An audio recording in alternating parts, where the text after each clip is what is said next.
tienen receptores neurales. Todas tienen receptores para las glucocorticoides y tienen receptores para las catecolaminas. Cuando se produce una suelta en sangre de noradrenalina, de glucocorticoides o de acetilcolina, el resultado final, no entraré a detallarlo, es la inmunodepresión. Hace 5 años se publica el primer trabajo experimental por un grupo con el que tenemos una intensa colaboración de la Charité de Berlín, en los que ven en los ratones que la producción de un infarto cerebral produce en la sangre una caída inmediata de las células linfocitos B, de los linfocitos T, de las natural killers, que eso mismo está ocurriendo en el bazo, un órgano linfoide secundario, y que los monocitos, las células circulantes, pierden su capacidad de segregar moléculas inflamatorias. Estos ratones se infectan sistemáticamente después del infarto cerebral y el tratamiento no son antibióticos. Estos animales se curan con beta bloqueantes, bloqueando la respuesta del sistema nervioso autónomo. El infarto cerebral ya no produce las infecciones. Por lo tanto, si queremos entender qué es la isquemia cerebral, en este caso experimental, esta es una resonancia hecha en una de nuestras ratas a los 5 minutos de producir la oclusión, lo que nos cuenta la literatura es que hay una serie de cadenas moleculares que todos estamos familiarizados con ella, hay una excitotoxicidad, hay despolarizaciones perinfárticas, hay inflamación más lenta y hay apoptosis, pero hay más cosas. Hay un crosstalk, hay un diálogo bidireccional entre el cerebro y el sistema inmune que hay que incorporar al modelo. Tenemos una respuesta inmunológica que potencia la respuesta inflamatoria, se producen citoquinas proinflamatorias, se activa la microglía, los endotelios empiezan a expresar moléculas de adhesión que hace que las células que circulan por allí se paren, se frenen y lleguen a los tejidos. Se aumenta la adherencia de los leucocitos, la matriz extracelular se activan una serie de enzimas como la inox y eso produce infarto cerebral. Pero el cerebro, la evolución, Darwin, nos ha dado una serie de claves y es que además de establecerse estos mecanismos proinflamatorios, se produce un mecanismo protector inmediato, que es la activación del eje hipotálamo hipofisario adrenal, la producción de hormonas y la activación del sistema nervioso autónomo. Y esto va a producir una inmunodepresión que tiene como finalidad neuroproteger el cerebro.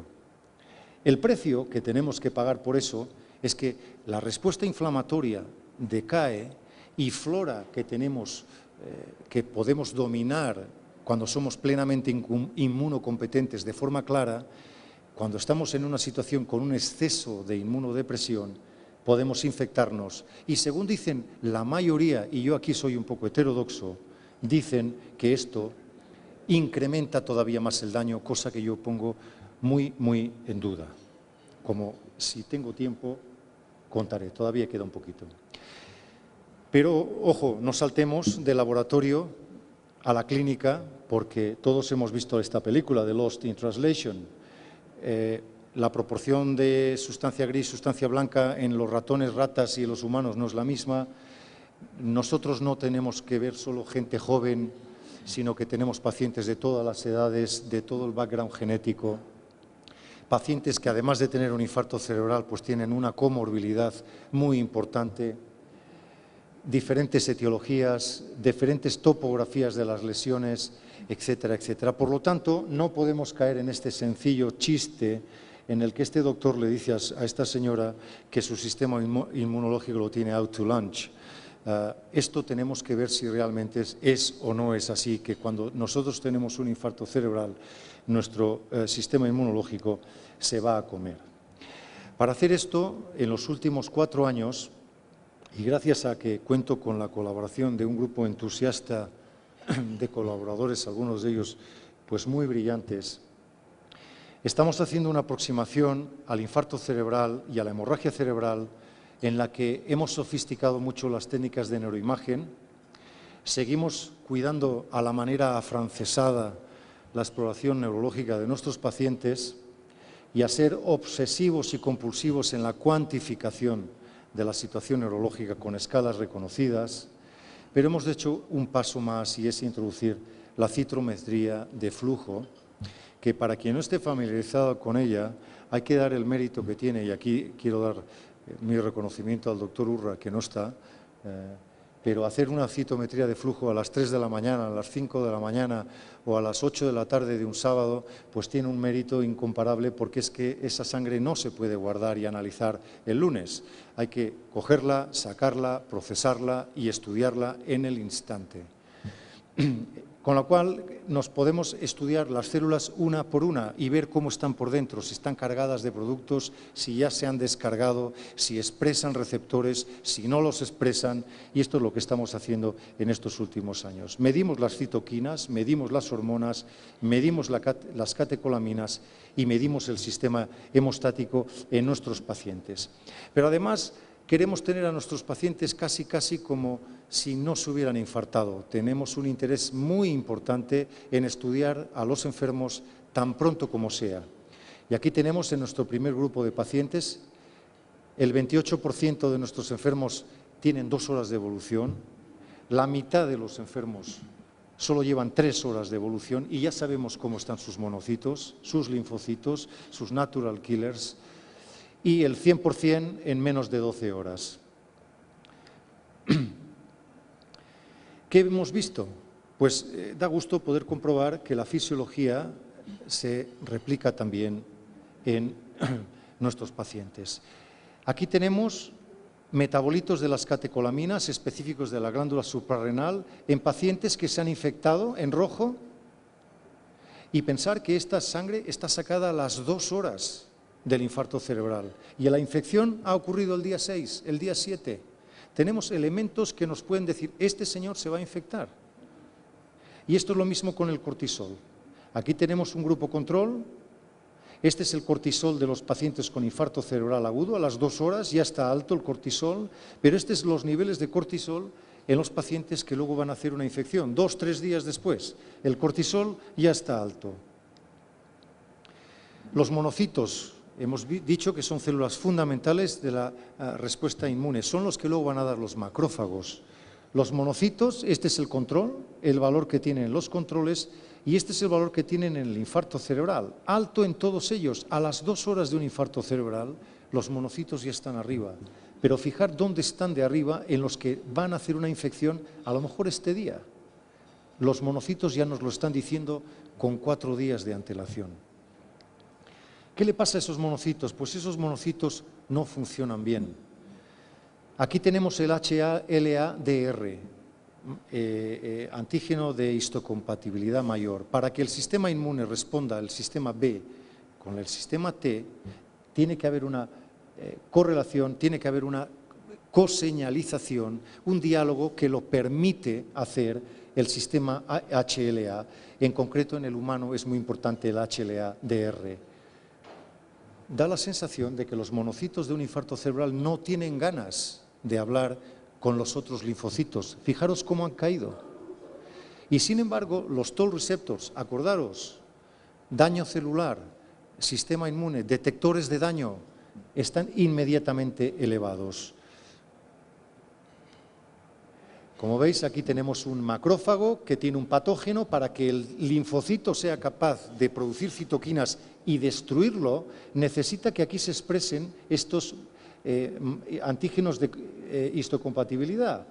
En el infarto cerebral desaparecen de la superficie de los monocitos estos receptores. No lo voy a enseñar aquí, pero estos también, los B7, el CD86, también desaparece. Es como si no tuvieran interés en que hubiera una reacción inflamatoria. Los monocitos están deactivados, citometría de flujo, los sacamos de la sangre, los aislamos y vemos qué hace cuando los molestamos. En este caso les damos LPS, técnica de laboratorio convencional para estimular y enfadar a un monocito. ¿Qué es lo que vemos? Pues que por mucho que le enfademos, esta es la cantidad de TNF-alfa proinflamatorio que fabrica un control. Esto es lo que produce un paciente con ictus. La primera semana no tiene respuesta proinflamatoria en sus monocitos, que recupera al día 90. Por el contrario, la interleuquina 10, prototipo de molécula antiinflamatoria, cuando le molestamos al monocito, la respuesta que hace, como veis, es totalmente normal. Pero además vemos que el grado de afectación del problema depende de que el paciente tenga una infección en negro o no tenga una infección después del ictus. La desactivación del antígeno de histocompatibilidad, la capacidad de producir coseñales como el B7-2 que comentaba, el CD86 o el TNF-alfa, por poner un caso, están mucho más caídos en los pacientes que se van a infectar. Estoy señalando a pruebas que podría ser que se las validemos y se conviertan en técnicas convencionales de diagnóstico, de anticipación de problemas clínicos en nuestros pacientes. Porque vemos, y aquí, para eso tengo esta odds ratio aquí, que en los modelos clínicos pronósticos, la medición de la cantidad de TNF-alfa que fabrica un monocito es un factor independiente, predictivo de cómo va a estar el ranking de un paciente a los 3 meses, teniendo en cuenta la gravedad clínica inicial, teniendo en cuenta la cantidad de lesión que la resonancia magnética nos cuenta en las 2-3 primeras horas y teniendo en cuenta la edad del paciente. A pesar de eso, si en ese modelo introducimos la cantidad de TNF-alfa de un monocito, todavía somos más precisos en decir, este señor no le van a ir bien las cosas dentro de 3 meses. Los linfocitos, una caída inmediata, esto es a las 2 horas del infarto, tanto de todos los linfocitos, las células T, los helper, los citotóxicos, los reguladores. Los únicos que parece que no se enteran son las natural killers, al menos de una manera significativa. Pero al igual que le pasaba a los monocitos, ¿por qué se caen? Perdón, antes de la siguiente. Aquí gusta ver por qué pasan las cosas. Los linfocitos caen y aquí tenemos la explicación.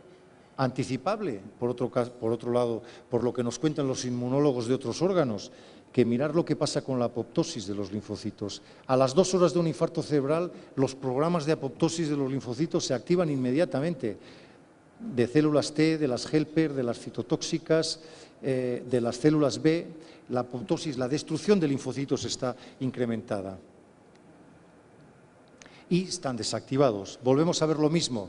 Aquí tenemos un linfocito que le insultamos y, sin embargo, no nos responde adecuadamente, no nos produce, igual que los controles, las moléculas proinflamatorias como el TNF-alfa, cosa que no le pasa nuevamente a las moléculas antiinflamatorias, exactamente igual que el monocito.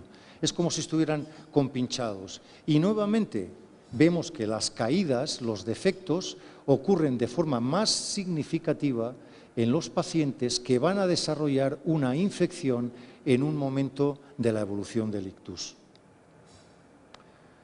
Y nuevamente, en nuestros modelos pronósticos vemos que la capacidad que tengan los monocitos de producir en su superficie receptores para los TOL, nos va a decir el pronóstico, incrementan en 10 veces el riesgo de mal pronóstico y la caída de los linfocitos B nos van a dar también una información pronóstica independiente.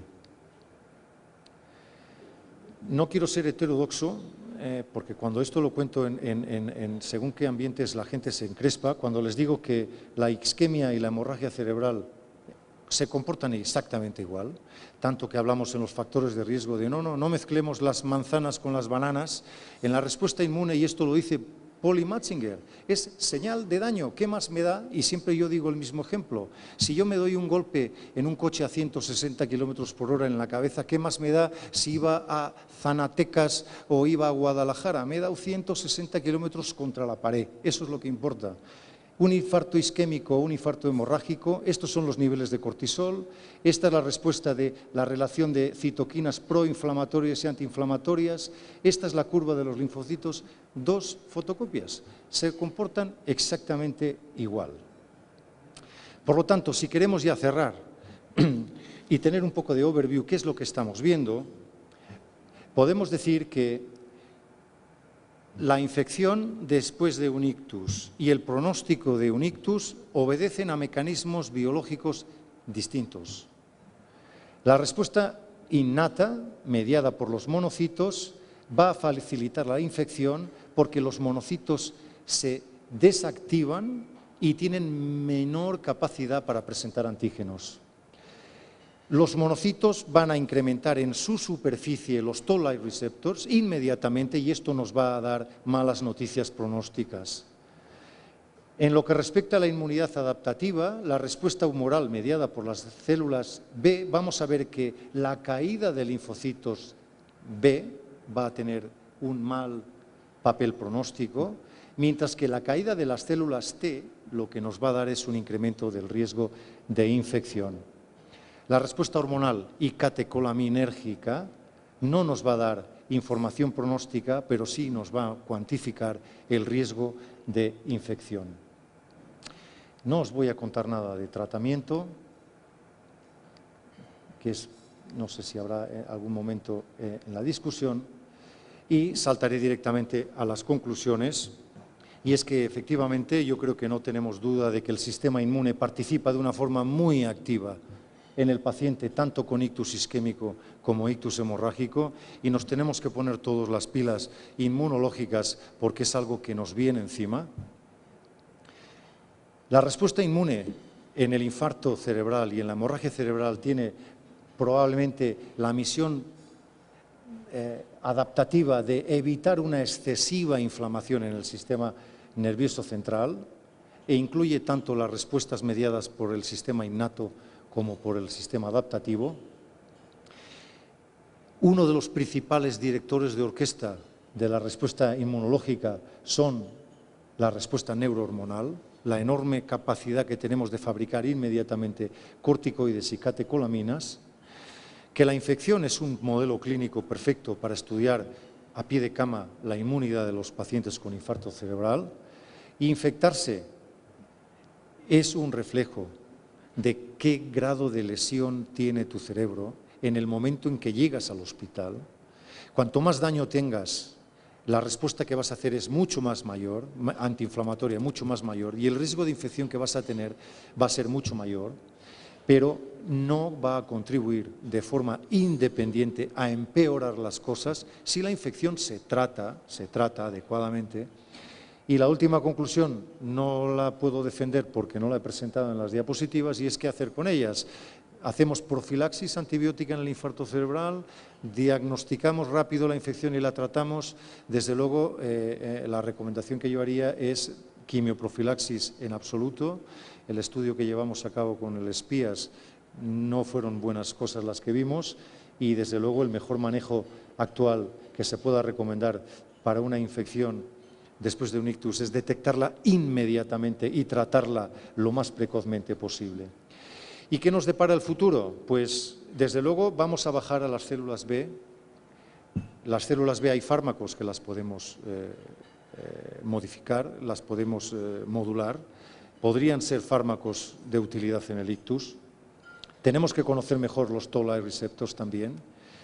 Desde luego lo que nos cae encima es el papel de la inmunidad y la cuantificación de la respuesta inmune para usarla como un termómetro moderno en el paciente con infarto cerebral, y desde luego el conocimiento profundo de la inmunidad nos va a dar moléculas inmunomoduladoras que hay, pero muchas de ellas que se están estudiando en otras condiciones, como el rechazo de grafts en los trasplantados, enfermedades autoinmunes. De aquí podemos sacar nosotros herramientas terapéuticas para los pacientes con infarto cerebral. Y no me queda más que agradecer a este grupo ya extenso de colegas. Yo dirijo la parte clínica, mi mujer dirige la parte de laboratorio e intentamos tener reuniones por lo menos una semanal en la que el flujo de información es permanente. Todos mis neurólogos operan ratas, y los que operan ratas estamos intentando, nos está costando que lo entiendan, que es la escala del NIH, pero están haciendo progresos rápidamente también. Muchas gracias por su atención.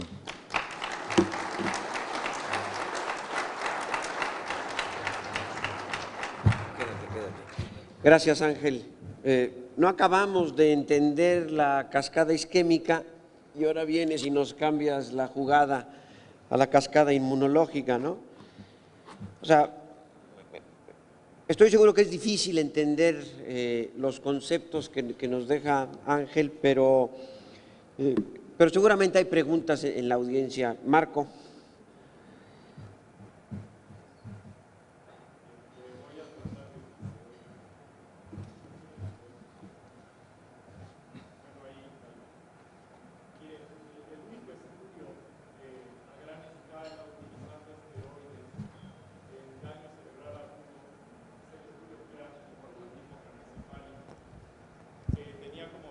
Alcanzar 20,000 pacientes y se paró en 11,000 porque la mortalidad aumentaba en los pacientes que recibían esteroides. Pienso yo, después de lo que nos ha explicado usted, número uno, como dice Polly Matzinger, lo mismo es si es isquemia, si es hemorragia o si es un trauma grave. De todas maneras, lo que está reflejando es daño al tejido cerebral. Y probablemente lo que los esteroides hacen es que empeoran lo que ya de por sí está mal, que es la capacidad inmunológica de defenderse de infecciones. Pero quería comentarle, y probablemente esto es un poco no concreto, pero creo que vale tocarlo. Y menciona usted que probablemente el sistema inmune lo que hace es proteger de una excesiva neuroinflamación.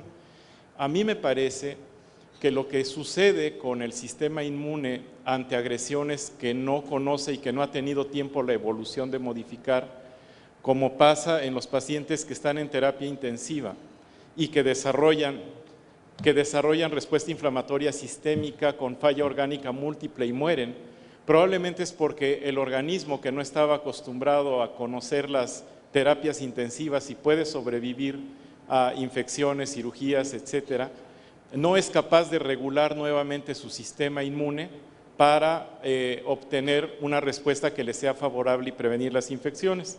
Y finalmente, el último comentario sería, pues creo que al paciente con EBC agudo, de acuerdo a lo que usted nos dice, si bien no vale la pena o no está justificado darle profilaxis antibiótica, sí manejarlo como un paciente inmunosuprimido. Sí, gracias por los comentarios, creo que son todos muy acertados.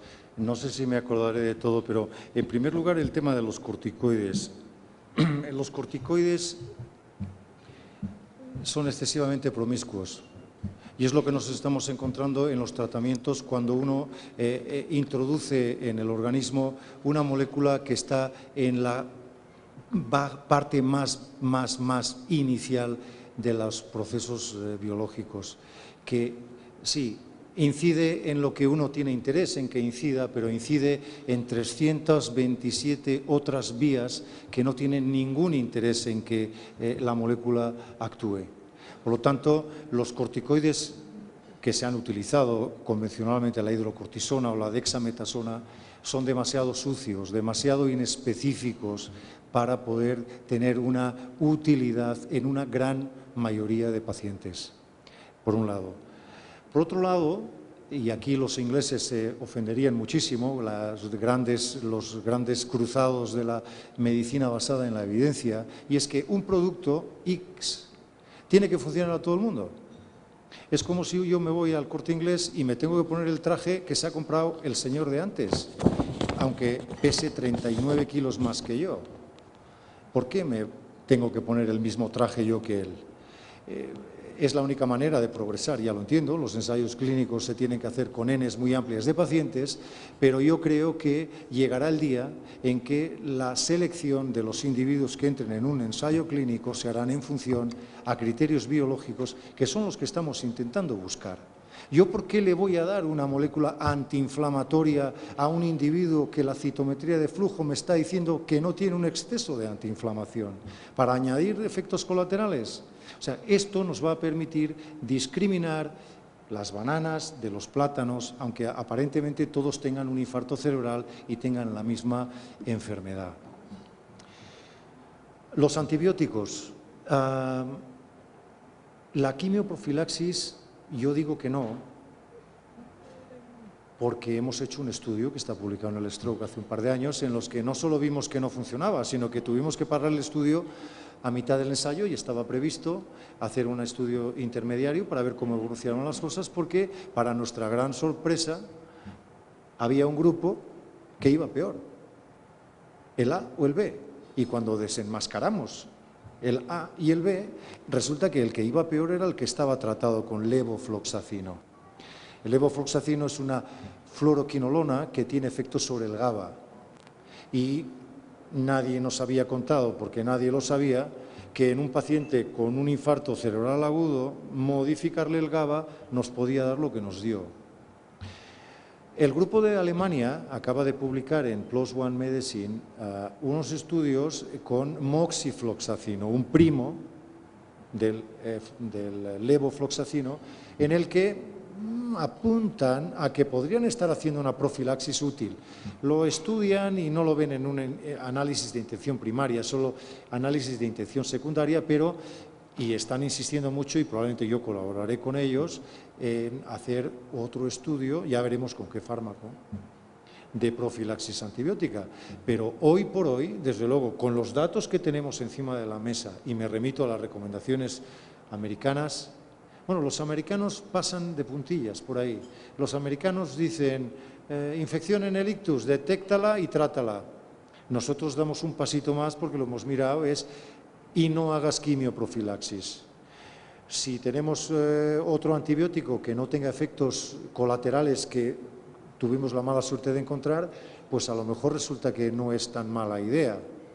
Pero, insisto, será como en los corticoides. Yo ahora, si tuviera que diseñar un fase 3 con antibióticos, haría citometría de flujo para discriminar a quién le meto y quién no le meto en el estudio. Un señor que me demuestre que su monocito, cuando yo le doy LPS, suelta el TNF-alfa con tranquilidad, ¿para qué le voy a dar un antibiótico? Si ya va a funcionar, sus propios monocitos van a hacer de antibióticos. Gracias, Ángel. Estamos en tiempo. Vamos a pasar al siguiente simposio.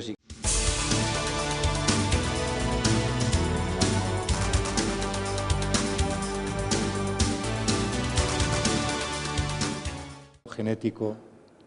Pacientes que, además de tener un infarto cerebral, pues tienen una comorbilidad muy importante, diferentes etiologías, diferentes topografías de las lesiones, etcétera, etcétera. Por lo tanto, no podemos caer en este sencillo chiste en el que este doctor le dice a esta señora que su sistema inmunológico lo tiene out to lunch. Esto tenemos que ver si realmente es o no es así, que cuando nosotros tenemos un infarto cerebral, nuestro sistema inmunológico se va a comer. Para hacer esto, en los últimos 4 años, y gracias a que cuento con la colaboración de un grupo entusiasta de colaboradores, algunos de ellos pues muy brillantes, estamos haciendo una aproximación al infarto cerebral y a la hemorragia cerebral en la que hemos sofisticado mucho las técnicas de neuroimagen, seguimos cuidando a la manera afrancesada la exploración neurológica de nuestros pacientes y de segregar moléculas inflamatorias. Estos ratones se infectan sistemáticamente después del infarto cerebral y el tratamiento no son antibióticos. Estos animales se curan con beta bloqueantes, bloqueando la respuesta del sistema nervioso autónomo. El infarto cerebral ya no produce las infecciones. Por lo tanto, si queremos entender qué es la isquemia cerebral, en este caso experimental, esta es una resonancia hecha en una de nuestras ratas a los 5 minutos de producir la oclusión, lo que nos cuenta la literatura es que hay una serie de cadenas moleculares que todos estamos familiarizados con ella. Hay una excitotoxicidad, hay despolarizaciones perinfárticas, hay inflamación más lenta y hay apoptosis. Pero hay más cosas. Hay un crosstalk, hay un diálogo bidireccional que tiene como finalidad neuroproteger el cerebro. El precio que tenemos que pagar por eso es que la respuesta inflamatoria decae y flora que tenemos, que podemos dominar cuando somos plenamente inmunocompetentes de forma clara, cuando estamos en una situación con un exceso de inmunodepresión, podemos infectarnos. Y según dicen la mayoría, y yo aquí soy un poco heterodoxo, dicen que esto incrementa todavía más el daño, cosa que yo pongo muy en duda. Como si tengo tiempo, contaré, todavía queda un poquito. Pero, ojo, no saltemos del laboratorio a la clínica, porque todos hemos visto esta película de Lost in Translation. La proporción de sustancia gris, sustancia blanca en los ratones, ratas y en los humanos no es la misma. Nosotros no tenemos que ver solo gente joven, sino que tenemos pacientes de todas las edades, de todo el background, entre el cerebro y el sistema inmune que hay que incorporar al modelo. Tenemos una respuesta inmunológica que potencia la respuesta inflamatoria, se producen citoquinas proinflamatorias, se activa la microglía, los endotelios empiezan a expresar moléculas de adhesión que hace que las células que circulan por allí se paren, se frenen y lleguen a los tejidos. Se aumenta la adherencia de los leucocitos, la matriz extracelular se activan una serie de enzimas como la inox y eso produce infarto cerebral.